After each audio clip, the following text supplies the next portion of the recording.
오늘 제가 이제 말씀드릴 내용은 제가 실제로 이제 전투를 했던 2002년 한일 월드컵 당시에 있었던 제2연평해전에는 실제 전투가 되겠습니다.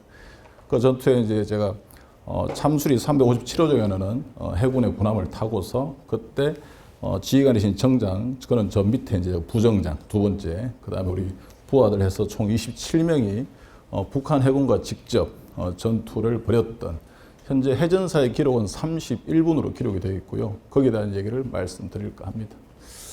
제가 오늘 이제 실제 전투 관련으로 당연히 사실적 전달이 가장 1번에 있을 거고요. 그 다음 거기에서 있었던 그 전투에 참가했던 그 당시 군인들이 어떠한 생각과 어떤 느낌을 가지고 전투를 했는지, 또한 그네들이 무엇을 정말 향해서 그러한 생각을 가지고 목숨을 바칠 수 있었는지 그런 메시지를 좀 담았습니다. 현재 보이는 그림은 이제 실제 제가 전투를 했던 함정이고, 우리나라 여기 두 척이 있습니다. 예, 여기 실제 전투한 함정은 경기도 평택시의 이함대 사령부에 전시가 되어 있고, 그 다음 또 한 척은 바로 이곳, 바로 전쟁기념관 야외에 똑같은 함정이 모든 게 똑같습니다. 길이와 또 총탄 자국이나 이런 것을 똑같이 만들어서 전시를 해놔서 국민들한테 좀 더 가까이 보고 있습니다. 우리나라는 크게 이제 서해에서는 도발이 이제 5개가 대표적입니다. 그래서 다 아시다시피 첫 번째가 제1연평해전, 제1연평해전. 그 다음에 제가 이제 제2연평해전 2002년도에요. 그 다음에 제가 대청해전이 있었습니다. 대청도 있다고 해서 대청해전이고요. 그 다음에 천안함 피격 사건이 2010년 3월에 있었고, 또 고해 11월 달에 연평도 포격 도발이 있었습니다. 지금은 포격전으로 그렇게 이름이 바뀌었죠. 그때 이제 산하하신 분이 이제 6분이 계시겠습니다. 그래서 왼쪽부터 해서 제 정장님이신 유용원 소령님, 그 다음에 조타, 그 타의 방향을 조정하는 조타장 한상욱 상사, 그 다음에 22포 벌컨포라죠. 발칸포 20mm 사수 2분, 황도현 주석까지, 그 다음에 M60 사수였습니다. 그래서 서후원 중사, 그리고 이제 수병 중에는 유일하게 11명 중에 한 분이 전사하시는데 그분이 바로 의무병인 박동혁 병장이 되겠습니다. 그리고 이제 영화를 이제 제가 만들었죠. 2015년도에 제가 영화를 만들었고, 그때 영화를 만들어서 제가 무려 이제 국민들이 600만 명이라고 하는 아주 많은 국민들께서 봐주셔가지고, 사실 이 계기로 연평해전은 국민들이 이제 좀 알기 시작했습니다. 사실은 발발은 2002년도에 무려 지금부터 22년 전인데 그때까지는 사실 많이 몰랐습니다. 뭐 모르는 이유는 이제 사실 되게 간단하겠죠. 왜냐하면 이 역사적인 전투 사실을 어쨌든 알릴 수 있는 그런 기회가 많지 않았던 것 같습니다. 저 그때 해군 중이었거든요. 해군 중이었고 제 정장님은 대위였었고, 그리고 그때는 이 전투에 대해서 알려지지 않다 보니까 뭐 그냥 이렇게 자연스럽게 그냥 뭐 이렇게 전투에 대한 역사가 사람들한테 이렇게 오르내리지 않았습니다. 그러다 보니까 유가족분들이나 우리 참전용사들이 조금 그때 되게 조금 힘이 없는 그런 좀 제가 느낌을 받았던 기억이 나고요. 그렇게 하다가 이제 정부가 이명박 정부가 들어오면서 이 이름이 원래는 이제 이름도 이것이 서해교전이었거든요. 그러다가 사실 이제 교전과 해전은 이제 명백히 다른 겁니다. 교전은 아무런 이유 없이 그냥 우연찮게 이렇게 서로 쉽게 말해서 충돌이 나서 박치기를 하는 게 이제 교전이라고 보시면 되고요. 해전은 명백한 그 전투의 이유와 목적이 있어야 됩니다. 그래서 저희는 대한민국을 지키는 서해니까 서해의 북방 한계선인 NLL을 지켜야 하는 명확한 목표를 가지고 우리나라 정규군과 북한의 해군 정규군이 실전적으로 전투를 했던 것이기 때문에 처음부터 이건 해전이었습니다. 그래서 제가 가끔 인터뷰에 나가서 늘 제가 말씀을 드리는 멘트가 있어요. 역사는 첫 단추를 잘 끼우는 것이 매우 중요하다고 제가 늘 얘기하고 있습니다. 첫 단추를 잘못 끼게 되면 뭐 다 아시다시피 이 두 번째 단추하고 맞춰둬가지고 그럼 저 끝에 가면은 단추가 하나 남습니다. 그러면 이 옷은 다시 단추를 또 풀어야 됩니다. 그리고 다시 첫 단추를 맞춰야 돼요. 그리고 또 가는 또 시간이 또 걸리게 되죠. 이렇게 역사는 불필요한 시간을 낭비할 수 없습니다. 역사는 처음부터 바르게 해석돼서 바르게 전달돼야 됩니다. 근데 이게 대표적으로 서해 교전이라고 이렇게 해보니까 이미 이거는 상당히 전투로서의 가치가 확 떨어진 거죠. 쉽게 말해서. 우리는 분명하게 해전을 했는데. 그것이 5년 뒤인 2008년도에 제2연평이라고 명명이 되었습니다. 예, 그렇게 해서 그때부터 다시 잔출을, 제 표현으로 다시 단추를 끼는 그런 일들이 있었죠. 아무튼 굉장히 많은 분이 와서 아주 저희 관계된 참전 용사나 유가족분들한테는 굉장히 고마운 그러한 영화가 되겠습니다. 요거는 이제 제가 이 타이틀에 대한민국을 지는 국민이다. 예. 저도 뭐 성장하는 과정에서 저러한 말을 굉장히 많이 듣고 자랐지만 그 의미를 깊이 몰랐는데 이때 저희가 알았습니다. 예. 더디 알은 게 뭐냐면 좌측의 묘지인데요. 제2연평전 참전 유경사 산하하신 분들이 묘지가 다 이렇게 따로따로 있었습니다. 저기 이제 묘를 이제 아무래도 사실 묘지 범에는 이렇게 또 전사하신 날짜들을 이렇게 할 수밖에 없는 상황에 있어서 네 군데로 나눠져 있었거든요. 근데 그것을 제가 이제 한데 모으는 좀 이렇게 계속 요청을 했는데 그게 잘 되지 않더라고요. 근데 영화가 나고 난 다음에 이 영화를 보신 600만 분들이 또 그 외의 국민들께서 이것 좀 한 곳에 모아주라. 이게 다 이렇게 떨어져 있으니까 참여하기도 힘들고 이거 그렇게 어려운 일이냐 이렇게 이제 얘기가 되었는데 그리고 그전에는 이제 유가족들이나 이렇게 계속 말씀을 드렸죠. 근데 그렇게 잘 되지 않았어요. 물론 이제 법이라는 게 중요합니다만은 하여튼 국민들이 말을 했는데 이게 바로 저렇게 한 곳에 모아져 있습니다. 그래서 지금은 대전현충원에 쪽 한 자리 이렇게 6분이 함께 계십니다. 오른쪽도 마찬가지입니다. 예, 국민들이 나와서 그야말로 제2연평전 숲이라는 아주 기념적인 그러한 장소를 만들게 되고 경기도 파주시에 가면 그 공원 있잖아요. 예, 도라산 공원. 그쪽 안에 가면 이렇게 공원이 설치되어 있습니다.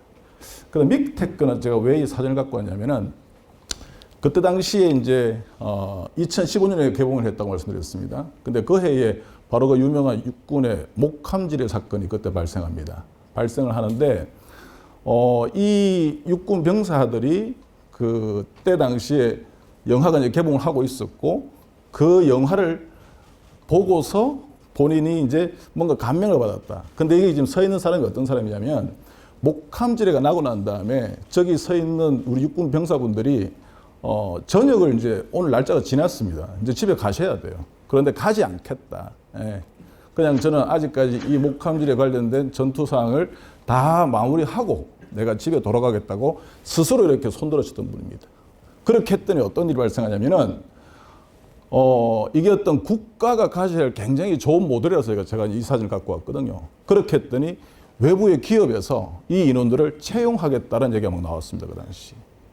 그러니까 국가를 위해서 헌신한 사람이 우리 회사에 온다면 이 CEO는 무슨 걱정을 내가 하겠냐. 이런 사람들이 내 회사를 지키고 일하는 사람들인데. 라고 하면서 채용을 이렇게 다 했다고 얘기를 하더라고요. 그래서 이런 것이 국가가 그야말로 국민이 자발적으로 애국심을 갖고 국가를 위해서 희생하고 헌신하고 그런 대표적인 어떤 모델이거든요. 그렇게 했더니 이제 어떻게 해요?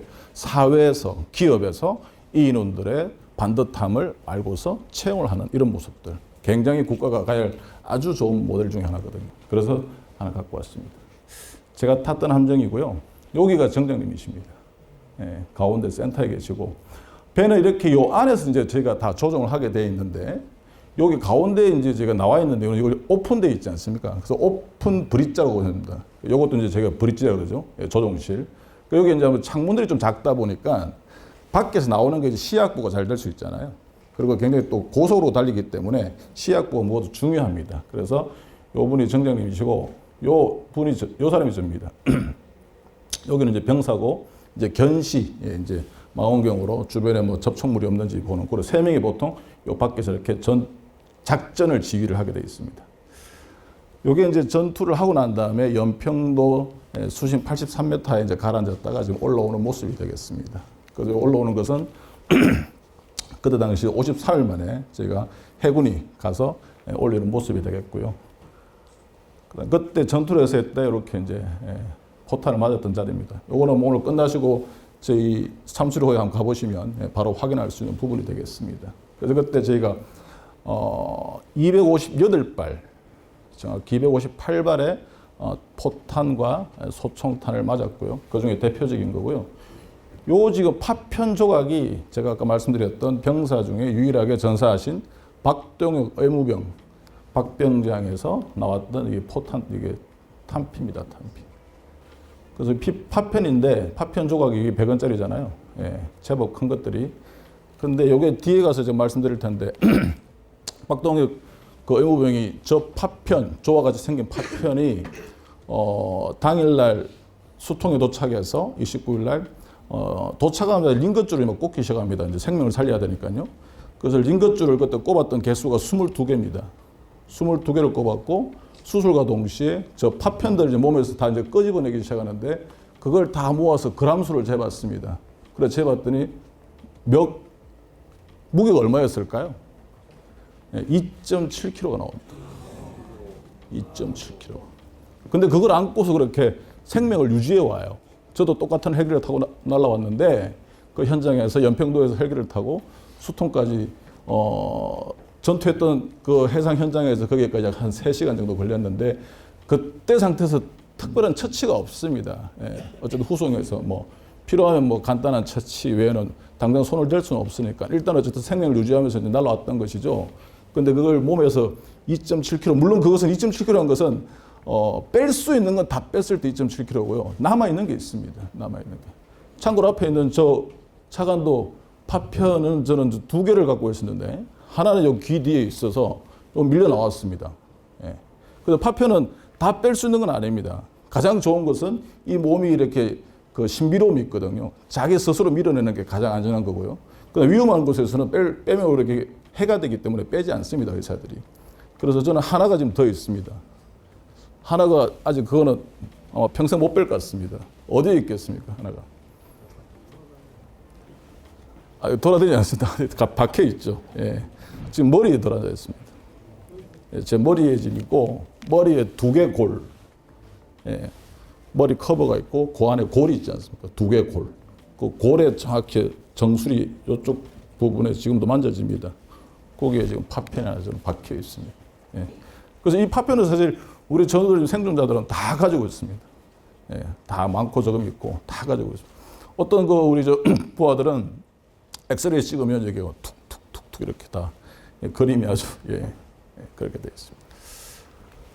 그래서 아까 말씀드린 여기 이제 요것이 이제 평택이고 여기 이제 전쟁기념관에 지금 바로 앞에 있는 요 빨간색은 이제 전사하신 분이고 그 다음에 이제 파란색은 부상 중부상 그리고 이제 요거 좀 가볍게 좀 그보다 상당히 좀 적게 다치신 분들은 노란색 이렇게 해서 지금 27명이 나가서 했습니다. 그래서 여기 지금 요거는 이제 여기 거죠. 이렇게 이름이 6분이 올라가 있습니다. 그들은 여러 가지 어떤 좋은 사업들이 펼쳐지는데 사실 이게 가장 유가족 분들도 그렇고 뭐 저희 참전 장병들도 똑같이 생각하는 그야말로 가장 국가가 이 6분에 대해서 최고의 예우를 해줬다는 게 저는 이거라고 생각하고 있습니다. 그래서 이렇게 생긴 함정, 유도탄 고속함인데요. 여기에 명명을 한다. 명명을 하는데 가령 예를 들면 뭐 미국 같은 경우는 항공모함에 대통령 이름 보통 붙이고 하잖아요. 그 업적을 살려서. 근데 이렇게 함정, 유도탄 고속함에는 6.25 전쟁 때부터 그 이후로 우리 큰 공을 세우신 분들, 그분들을 명명을 하더라고 이제 원칙을 정하고 그에 따라서 711번 흘람바 첫 번째 함에 윤영함을 붙였습니다. 그리고 6번을 다 해서 저는 4번은 쓰지 않기 때문에 717번 박동혁 함까지 그렇게 실제로 지금 6척은 현재 이 시간에 제2함대 서해 NLL 바로 하단에 다 가 있습니다. 거기서 지금 계속 대한민국 바다를 철통같이 지키고 있습니다. 그래서 여러 가지 의미가 있어요. 상행성도 있고 그때 몸을 바쳤던 분들이 이제 실제 부활 다시 하셔서 군함으로, 그것도 전투군함으로 최전투함이거든요. 최첨단 전투함이거든요. 이 이름으로 다시 부활해서 지금 북괴를 막겠다라고 하는 아주 그런 결연한 의지를 담은 것이죠. 그래서 지금 작전 잘하고 있습니다. 이때 당시 사실 뭐 이게 굉장히 이제 여기 이 사진이 되게 의미 하나가 큰데요. 이 사진에서 그 당시에 이 개성공단의 경제적으로 엄청나게 활발한 상황이었고요. 많은 차들과 기업들이 왔다 갔다 하는 뭐 어르신들께서는 다 아실 겁니다. 그 다음에 오른쪽 동해에서는 전부 다 이게 유람선을 타고 금강산을 다 갔단 말이에요. 그래서 정말 그때는 막 통일이 된다고 이런 얘기가 많았습니다. 실제로 많았습니다. 많았는데 그러한 와중에 이렇게 제2연평해전이 발발해서 우리 대한민국 군인들의 희생을 이렇게 보게끔 하는 이런 거거든요. 그래서 정말 그때 막 정말 통일이 될 정도로 뭐 얘기 들었던 기억이 나요. 제 기억에. 제가 그때 중이었는데. 예. 근데 이제 이런 행위를 한다는 거죠. 그래서 그때 뭐 화전, 양면 전술 정말 많은 얘기가 됐었죠. 군에서는요. 그때도 군에 계신 분들은 또 기억나실 겁니다. 사실 이런 일이 발생할 거 생각도 안 했다. 그런데 거기서 분명히 말씀드리고 싶은 거는 그럼 과연 그때 막 이렇게 월드컵이 생기고 뭐 서로 이렇게 정상들이 뭐 왔다 갔다 하고 이럴 때 그럼 우리 군이 뭐 이렇게 대비 태세를 똑바로 하느냐. 그거는 절대 아닙니다. 그거는 절대 아닙니다. 예. 최고의 대비 태세는 항상 유지하고 있습니다. 그거는 제가 분명히 말씀드릴 수 있습니다. 항상 유지하고 있는데 저 때는 또 우리가 정책이 이제 대북 정책 자체가 이렇게 햇볕 정책이라고 해서 여러 가지 이제 그러니까 우리 군은 당연히 변동 없이 태세를 유지하지만 다른 부분에서 저렇게 이제 상당히 많이 이제 대화의 물꼬를 틀려고 노력 많이 했었지만은 그러한 틈을 타서 북한은 우리 대한민국 전 국군을 이렇게 침투하고 공격해서 어떻게든 해를 가하려고 했던 행위를 여실하게 보여줬다. 제2연평해전에서. 북한의 선제 사격, 이에 따른 20여 분간의 교전, 그리고 북측의 태각으로 상황이 종료될 때까지의 긴박했던 순간을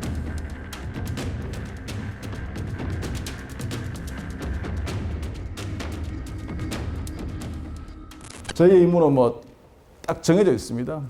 요 지금 실선인 NLL을 저희가 사수하는 게 저희의 임무이고 바로 작전 목표가 되겠습니다. 북쪽이 주장하는 거 점선이고요.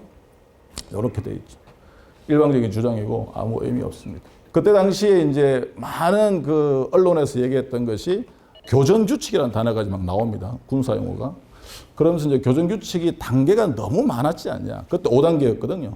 그 단계가 많다 보니까 좀 템포를 빨리 해서 작전을 해야 되는데 그러한 부분들이 제도가 안 돼 있다는 좀 비난을 많이 받았죠. 그래서 그때 요 밑에 게 이제 당시 현행입니다. 경고방송, 시위기동, 차단, 경고사격, 격파사격 이렇게 갔죠. 그리고 저희께 이제 전투가 일어난 다음에 그 다음에 여러 가지 교훈 도출하고 전술토에 하면서 현재는 이렇게 이제 하고 있습니다. 바로 시위기동 하면서 바로 사격입니다, 지금. 그 템포를 굉장히 빨리 했죠. 그래서 그때 이제 제가 나왔던 군 작전의 대원칙 지침이 선조치 후보구가 이제 그때 되게 나옵니다. 일단 먼저 조치하라 현장에서 현장 지휘관이 판단해서 그다음 뒤에 보고 해라 이런 얘기가 나오기 시작했죠. 요 위치는 여기가 지금 연평도입니다. 여기로부터 지금 14마일. 그다음에 여기로부터 지금 3마일 밑입니다. 14마일. 요 NLL부터 3마일. 요 지점에서 전투가 이루어졌습니다. 지금 3마일이면 이게 저희가 1851을 곱하는데 2km 곱하면 됩니다. 그럼 3이 6km잖아요.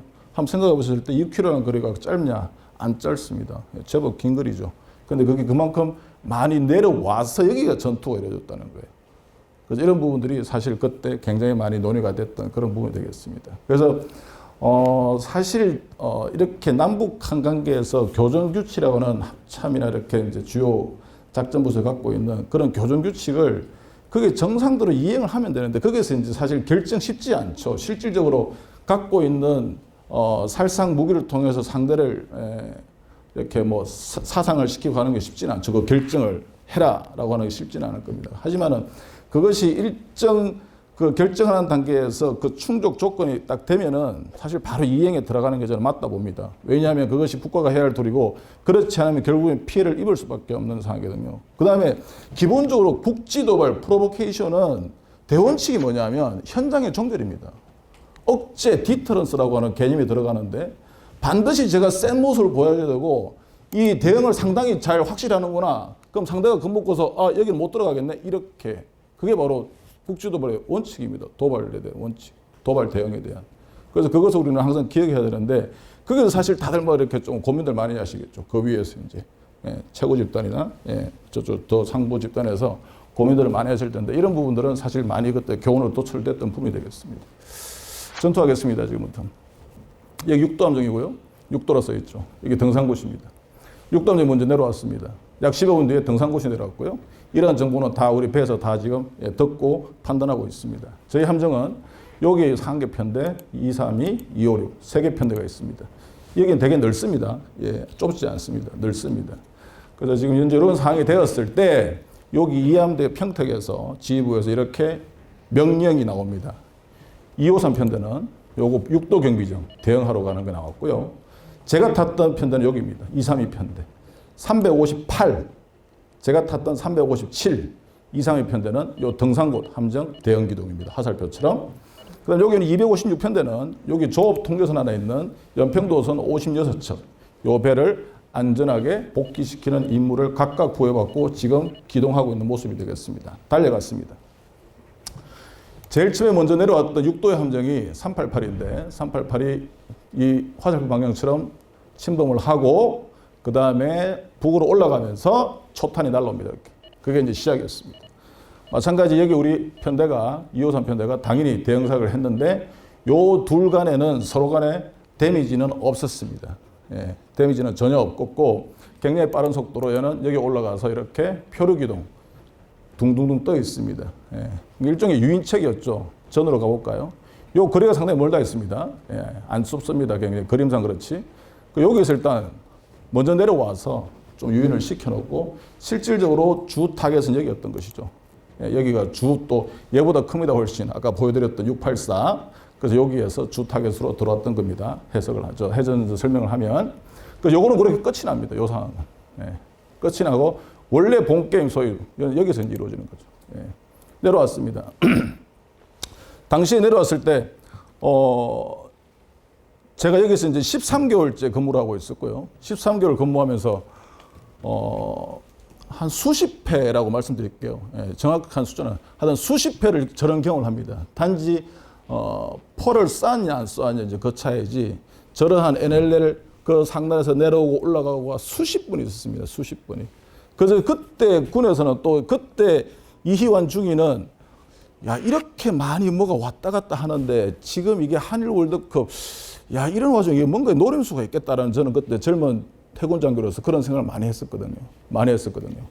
더 이게 많아지는 거예요. 더 많아지는 거예요. 횟수가요.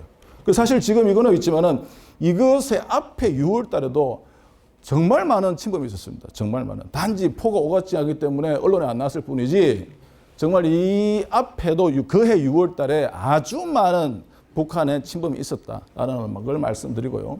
그래서 이제 요거는 이제 아까 설명을 드렸고 저희가 말씀드리겠습니다. 이 NLL을 이제 내려오는데 저희도 이제 당연히 뭐 고속으로 해서 이제 대형 기동 하러 가라 했으니까 이제 속도를 거의 풀로 해서 올라가는 중입니다. 올라가는데 제가 여기서 아까 수십 번 제가 했다고 했는데 그때와 이때의 차이가 두 가지가 있습니다. 첫 번째는 그 당시에는 지금은 양측에서 이렇게 내려왔잖아요. 아까 그림에서. 근데 그때는 거의 다 단독으로 다 내려왔습니다. 이렇게 두 척이 내려온 건 제가 처음이었다. 13개월 근무하는 동안 수십 번 하면서. 두 번째, 속도가 이게 보통 내려올 때 얘들이 실제 기름이 없어요. 실제로 뭐 그건 다 아시잖아요. 여기에 NLL을 살짝 걸치고 천천히 와서 걸치고 올라가는 게 일반적 얘들의 작전 패턴이었습니다. 그럼 저희도 그렇지 않습니까? 여기서 출동 나가면 요거 내려오면 저희 따라가야 되거든요. 당연히 이제 아래로 기동을 하고 있으니까요. 그럼 저희도 이렇게 돌고 있어요. 여기서 이렇게. 얘도 돌고 있어요. 이렇게. 보통 패턴이. 근데 이때는 아까 첫 번째 두 척이 내려온 적이 없었는데 양쪽으로 내려오는 거 하나 차이점. 두 번째는 여기에 내려올 때 이 함정들의 속력이 거의 풀로 내려왔다는 거. 그게 가장 큰 변화이기 때문에 그때 당시에 전사하신 지휘관 정장님과 저하고 저희가 헤드셋을 통해서 서로 소통을 하는데 그때 그런 말을 했었거든요. 이거 뭔가 차이점이 너무 많다라고 그랬어요. 예. 뭔가 일어날 수도 있을 것 같은데 이런 얘기를 저희가 이렇게 대화를 합니다. 이제 막 작전을 가면서 합니다. 그다음 또 하나는 여기서 이제 그때 그 첫 번째 변화가 있고 그다음에 두 번째는 그러한 이 뭔가 좀 다른 기동이고 패턴이고 뭔가 이렇게 전투가 발생할 수 있겠구나 그런 게 좀 감각적으로 왔고 거기에 또 뒷받침했던 게 뭐냐면 그때 당시에 우리 편대가 이렇게 세 편대가 하루씩 돌아갑니다. 돌아가는데 제가 29일 여기 있었잖아요. 하루 전날 6월 28일 날 동일한 시각에 어디 있었냐 여기 있었습니다. 28일, 29일, 30일 이렇게 돌아갑니다. 이렇게. 근데 그날 제가 전날 여기 있었고요. 여기 있으면서 이 388 6도 함정을 제가 대응 기동하러 갔습니다. 그럼 그것이 왜 내가 이렇게 강하게 얘기하냐? 29일 날 09시 30분에 발생했던 제2연평해전은 28일 날 동일한 시간에 동일한 전투 전력이 동일한 기동으로 했다는데 단지 하나 무력 사용을 했다 안 했다 그 차이밖에 없었다는 것이죠. 즉 제 표현으로 그것은 뭐다? 리허설을 전날 정확하게 했다라는 겁니다. 이게 아주 결정적인 단서입니다. 이걸 왜 말씀드리냐면은 제가 전투가 끝나고 수통에 가서 1차 수술, 대수술 6시간 반을 하고 나왔는데 그때 제가 신문을 바로 달라 했어요. 그래서 이제 그 아침에 조건을 받아가지고 봤는데 그때 온천시 그 언론 그 신문에 도배를 했던 것이 가운데 VS로 해가지고 계획이란 단어가 나오고요. 우발이란 단어가 나와요. 거기서 27 먹은 이 해군 중위 장교가 그야말로 정말 피가 막혀 죽을 것 같더라고요. 제가. 아, 이렇게도 갈 수가 있구나.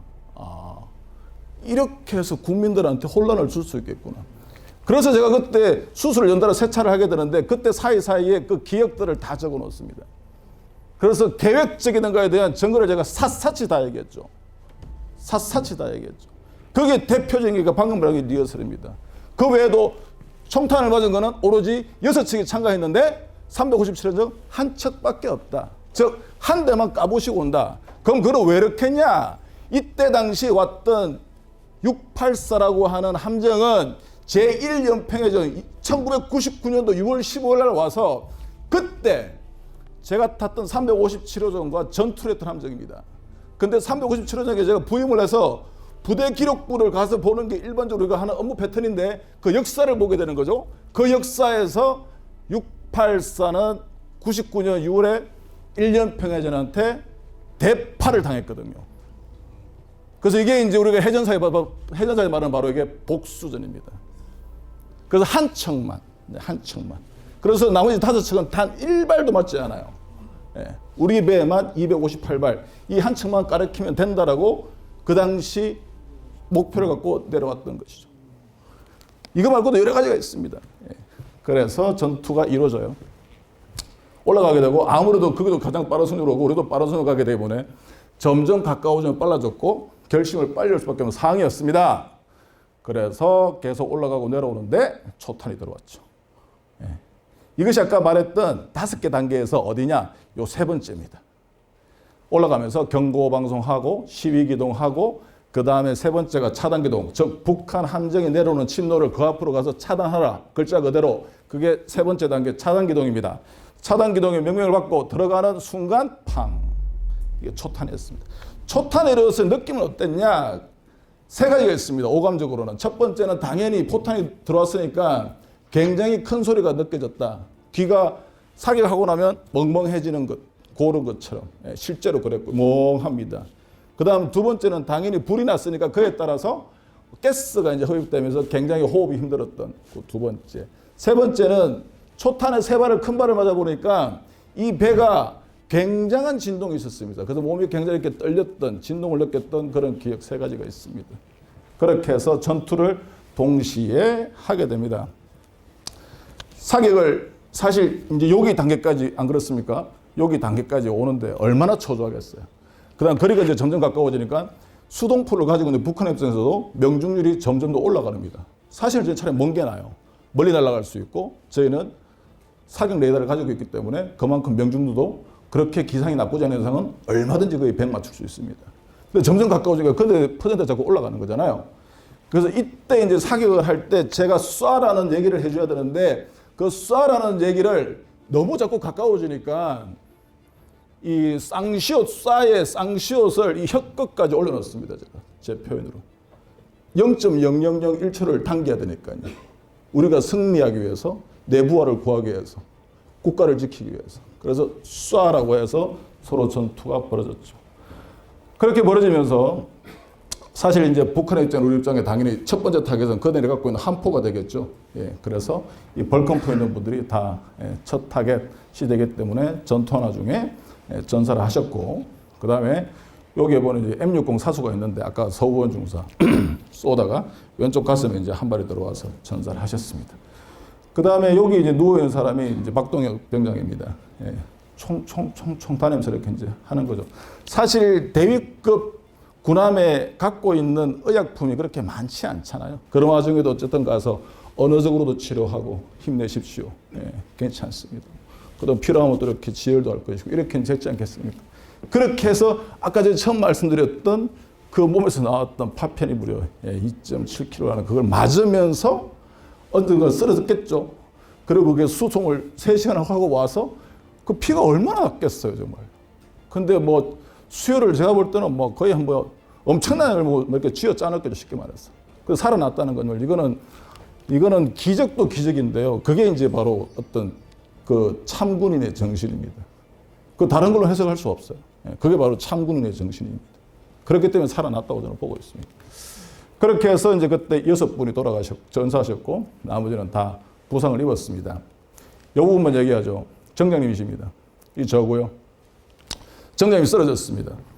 이게 가운데잖아요. 여기가 이제 앞에 함수 뱃머리입니다. 여기 이제 함미, 함골입니다. 이렇게 가고는 중이고 여기 센터에 정장님 서 계십니다. 저는 왼쪽에서 이제 작전을 보좌합니다. 가운데 계셨는데 전투를 막 취하고 있는데 갑자기 뒤로 툭 넘어가셨어요.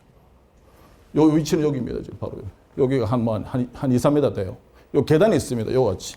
여기는 3개인데 2개가 있습니다. 저기는. 그래서 정장이 그대로 뒤로 쓸어 나와졌어요. 저는 왼쪽에 보다가 갑자기 173 남자가 이렇게 갑자기 이 넘어지는 것도 이렇게 넘어지는 게 아니라 그냥 그대로 이렇게 넘어갔습니다. 그 느낌이 있잖아요. 이런 느낌. 그래서 저도 당연히 느꼈고 오감으로 이제 달려갔죠. 그때 이제 정장 얼굴 제가 봤었죠. 봤는데 이렇게 표현하고 싶습니다. 지휘관은 죽어서도 지휘관이다란 말이, 전사해서도 지휘관이라고 말이, 제가 그때 지금 그 모습이 그대로 떠올라요. 숨을 이제 다 하셨으니까 뭐 표정이 없을 수도 있겠죠. 저는 그렇게 해석되지 않았어요. 전사하셔서도 그 평온함으로 지휘를 하고 있으시구나. 막 뭔가 이렇게 막 얼굴에서 찌푸림도 없고 뭐 아무것도 없지만은 저는 그 느낌에서 제가 태산이라고 표현하는데 큰 태산이 무너졌지만 그 무너짐 속에서도 본인은 나를 지휘하고 있구나라는 생각이 그때 그 메시지 주는 게 아주 컸습니다. 실제로. 그래서 제가 그때 빨리 고쳐먹고 내가 뭔가를 조치를 취해야 되니까. 왜냐하면 아니면 내 부하가 다 주고 국가를 잃을 수 있으니까. 애를 못 지키니까. 그래서 그때 막 제가 이제 정신을 바짝 차리고 그래서 그때 제가 바로 지휘권을 제가 인수를 받습니다. 제가. 스스로 받아야죠. 받고 이제 공식적인 지휘 행사를 이제 해야 되니까요. 그래서 저도 이제 이게 누웠는데 동혁이 아까 말씀드렸잖아요. 왔어요. 여기 2층에. 왔는데 거기에서 막 웁니다. 이제 이렇게 제 옆에 와서 이렇게 누워 있는데 그때 제가 굉장히 그것도 좀 이렇게 좀 소위 센 남자였습니다. 그게 굉장히 화가 났어요. 지금 이런 전투 상황에서 울고 있다니 이 군인이. 근데 계속 이제 저한테 와서 말을 울어요. 그 보더니 이제 뭐 많이 다치셨다. 들려요. 근데 많이 다치셔서 이제 뭐 배낭 군함에서 구금 나서 끄집어내요.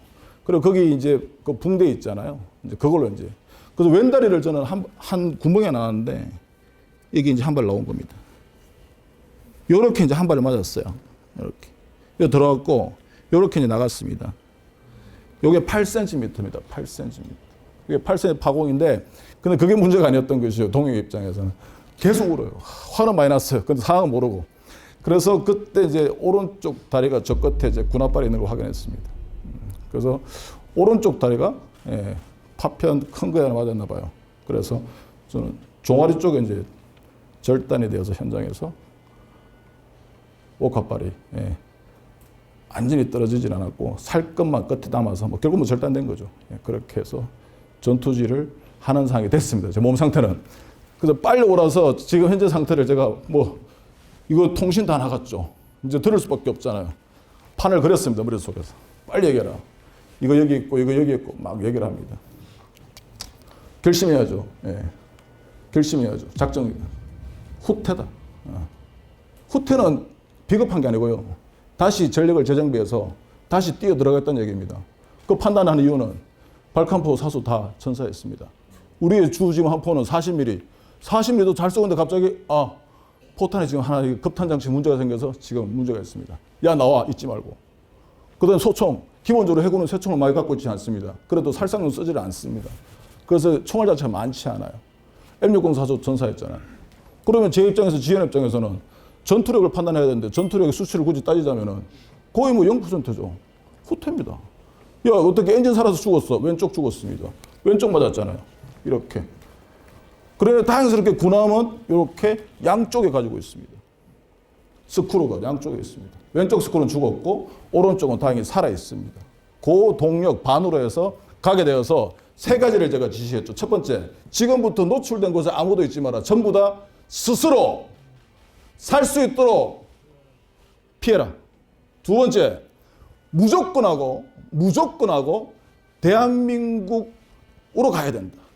지금 가서 코스, 방향을 180, 180도 반드시 잡아야 된다. 명심해라. 180도 가야 된다. 세 번째, 모든 엔진을 과부하 이런 거 전혀 신경 쓰지 말고 전부 다 풀로 그냥 놓고 있어라. 그 세 가지가 지시였습니다. 그리고 저는 모두를 운명에 맡겼고, 그렇게 해서 다 이제 피하고 저는 그 위에서 정장이고 이제 두 분이 남게 되고, 그런 와중에 당연히 주변의 세력들이 이제 지원 사격 뭐 등등 날라왔고, 또 더 큰 배들은 더 멀리서 쏠 수 있으니까요. 밑에서도 사격을 해서 그 저희를 때렸던 684를 막 깔아치려고 계속 두드립니다. 두드렸는데 그때 여기가 등산곳인데요. 여기 미슬이 있습니다. 미슬이 있습니다. 북한에서 미사일을 가지고 있습니다. 근데 그 미사일 기지에서 레이더가 돌면서 미사일을 이제 쏠 준비를 하고 있는 게 포착되었습니다. 그것은 어떤 의미냐면은 이 국지 도발 사항이 이제 위기가 이제 계속 고조되면은 그 다음에 이제 전쟁으로 넘어가는 상황이 될 텐데, 그때 대표적으로 할 수 있는 수단들이 미사일 작동이에요. 그러면 기본적으로 그 국지가 놓여 있는 이 당사자들은 이걸 어쨌든 억제니까 우선은 좀 빠져야겠다라는 생각을 합니다. 왜냐하면 이제 전쟁은 뭐 정치적으로 뭐 생각하고 또 생각하고 마지막에 한 번 더 생각하고 100번 생각하고 결정이 전쟁 결정이잖아요. 그래서 굉장히 그건 어려운 국가 결정이다, 솔직히. 그래서 그 상황에서 여기서 다 나오게 되었죠. 그러다 보니까 저희 함정은 동력이 이렇기 때문에 우리 함정만 남고 나머지 모든 함정들은 다 들어왔습니다. 이 또한 아까 제가 말씀드렸던 계획 vs 우발에서 계획의 대표적인 증거 중 하나입니다. 저걸 돌림으로써 우리가 들어가는 걸 알고 있거든요. 알고 있거든요. 역시나 들어가졌고, 그래야지 왜 여기에 꼬꾸라져 있는 이 북한 함정을 얘를 자기들이 끌고 와서 갈 수가 있잖아요. 그럼 누가 끌고 가겠습니까? 제가 아까 전에 말씀드렸잖아요. 이 안에 하나 놀고 있다고. 얘가 이제 와서 끌고 갑니다. 이게 아주 각본이 너무 탄탄한 각본입니다. 너무 탄탄한 각본입니다. 어쨌든 간에 결과론적으로 대한민국 해군이 자기의 목숨과 신체를 바쳐서 대한민국 새 NLL을 사수했다고 하는 최종적인 결론이 이렇게 됩니다. 마지막에 좀 말씀드리겠습니다. 사실 그 전투를 할 때 사람들이 물어보는 게 무섭지 않았냐 이런 얘기를 많이 물어보는데, 무술 결핵이 어디 있습니까? 그런 거 없습니다. 물론 개인차가 있을 거고 말을 안 했었겠지만은 실제 그렇지 않아요. 그때도 신세대, 요새는 MZ세대, 그때도 신세대 있었어요. 그러네 실제 대한민국을 지키는 이 국군 장병들이 현장에서 전투를 해보니까 잘합니다. 어쨌든 제 부하들은 잘했습니다. 목숨도 내놨고, 과감하게 다리도 내놨고 다 내놨습니다. 그렇게 해서 NLL을 우리가 목표하는 대한민국을 지켜냈다는 것에 대해서 저 포함 모든 전우들은 그런 자부심을 확실히 갖고 있습니다. 그때 당시에 그걸 일부 사람들은 패전이니 뭐니 이렇게 전쟁에서 돌아와서 승리한 사람을 갖다가 대우했었죠. 많이 서러웠습니다. 정말 많이 울었습니다.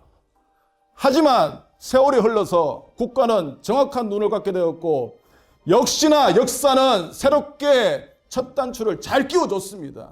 비록 세월은 많이 흘렀지만 국가는 국가를 위해서 희생하는 사람들을 절대 외면시하면 안 된다는 걸 저는 정말 가슴 속 깊이 제가 느꼈던 사람 아닙니까? 그래서 누구보다도 정말 국가용자를 예우하는 그 부분은 정말 책임지고 할 겁니다. 지금도 우리 전우들이 전날 모여서 곧 29일이잖아요. 아직도 술을 많이 먹어요. 뭔가 의리가 있나 봐요. 동료가 죽었잖아요. 전사했잖아요. 내 지휘관이 전사했잖아요. 어찌 눈물이 안 나겠습니까, 이게 평생.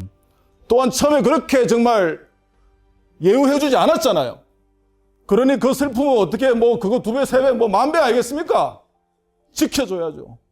그러니 눈물이라도 흘려서 그 6분의 예우를, 희생을 제가 값치를 올리는 겁니다. 값어치를.